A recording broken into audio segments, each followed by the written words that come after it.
So this key tool is TeachBack. It's a way to confirm understanding. It's not a test of the patient.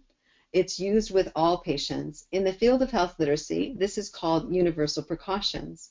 Currently, there's not a reliable or efficient way to screen people for low health literacy that works well in clinical practice. So the approach is to make sure everyone receives care that they can understand. And after all, as Marianne said, any of us can have a problem understanding when we are sick or under a lot of stress.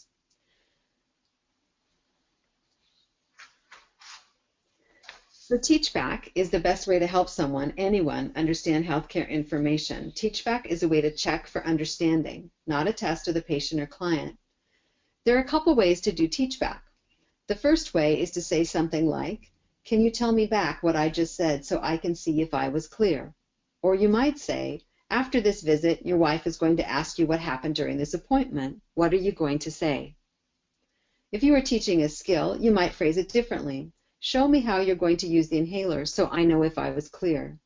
It's very important to phrase the question very similar to the way theirs phrased on this slide.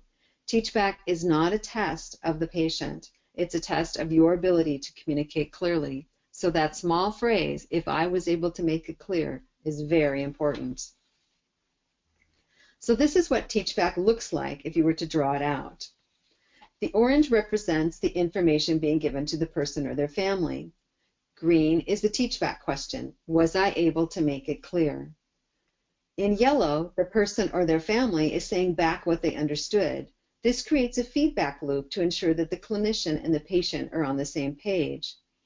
If the message wasn't clear, the clinician tells the patient the information again. Then they ask the TeachBack question again, and the person repeats back what they heard. After some review, understanding is achieved. It's important to remember that understanding is created by two things: the patient and family capacity and the clinician's capacity to explain clearly. So we're now going to do a short demonstration of TeachBack. And so Marianne's going to start with an example. So as this can be used in daily life as well as in healthcare, we'll be giving an example. First, I'm going to give a real-life example with Connie and I. Connie, I know we've talked about salads, and you would like to make me a salad next week. So what I really like in my salad is I like a variety of ingredients, but probably my favorite is like a coleslaw type, even the ready-to-go bag where it's all chopped. I like to add some sort of protein, leftover chicken, some cheese, chickpeas, or whatever is handy that I may have in the cupboard or the fridge. Now, but my favorite dressing is made with a 1/4 cup of lemon juice, a 1/4 cup of olive oil, a teaspoon of dried mint, and a teaspoon of honey. Now, Connie, I know you're thinking about making that salad for me. Can you tell me back what I've talked about, just to be sure I was clear in my when I was telling you about it? Okay, so Marianne, if I was going to make you your best salad, I would buy a variety of ingredients for your salad because you like a variety of vegetables and things in your salad. And then you have a very special dressing you like to make. And I think I remembered 3 of the ingredients, but maybe not all of them. I know that you want some lemon and some oil and some honey in your dressing, but I think I've forgotten some other ingredients, but that would be the kind of salad I would make for you.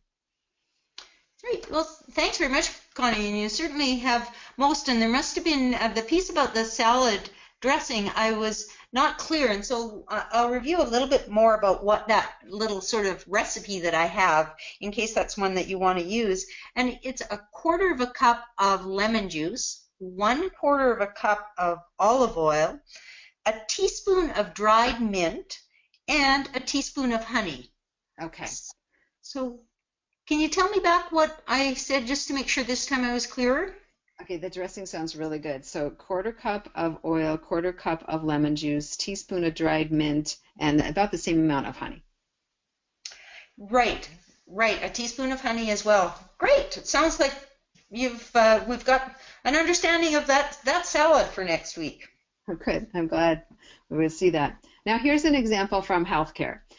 So I live in Hope, British Columbia, and so I'm going to tell Marianne about how to get after-hours care in the town of Hope. So Marianne, in Hope, after office hours, or actually same day care would be better. Let's do same day care. So if you needed to get same day care in Hope, you have two options. One option is to go to the same day clinic, which is held every afternoon right next to the pharmacy in town. So between the hours of 1 and 4:30, you can go to the clinic right next to the pharmacy in town, so on the main street of town in Hope, Monday through Friday. The other option is to visit the emergency room at the Fraser Canyon Hospital. So in the evenings or overnight or weekends, if you were to have a need for same-day care, that would be what you could do in Hope. But first of all, good thing to remember in British Columbia is that you can call 811 and talk to a nurse and see if same-day care is recommended. So Marianne, I told you a few things about getting same-day care in Hope. Would you say those back to me so I could see if I was clear? So thanks very much, Connie. So there's two options around same-day care, and that's I forgot the hours of the day, and it's in the clinic next to the pharmacy. And I could also go to emergency at the Fraser Canyon Hospital, and that the nurse health line, 811, right? Yeah, exactly. And the hours at the clinic are in the afternoon, so it starts about 1 o'clock. So 1 to about 4:30 is when the same-day clinic is open. Great. So 1 to 4, 4:30 in the afternoons, every afternoon. Yes. Great. Thanks, Connie. That's how you get care. Now that may seem very, very simple, but it's also very, very effective.